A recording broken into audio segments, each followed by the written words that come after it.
सब कर भलाई। देखो अवतारी देवी माई हरिहे दुखवा बलाई। दुखवा बलाई देखो अवतारी देवी माई हरिहे दुखवा बलाई। कमला बाबा संगे भानु भवानी दीपक विशाल बाड़े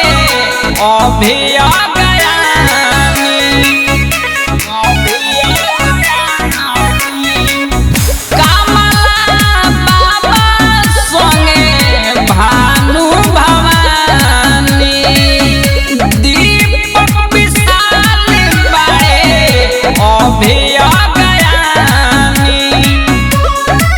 साजन सुमित भजन के गाई। देखो अवतारी देवी माई करिहे सब कर भलाई। देखो अवतारी देवी माई हरिहे दुखवा बलाई। ज्योति रिकॉर्डिंग स्टूडियो आदमपुर। देखो अवतारी देवी माई करिहे सब कर भलाई। देखो अवतारी देवी माई हरिहे दुखवा बलाई।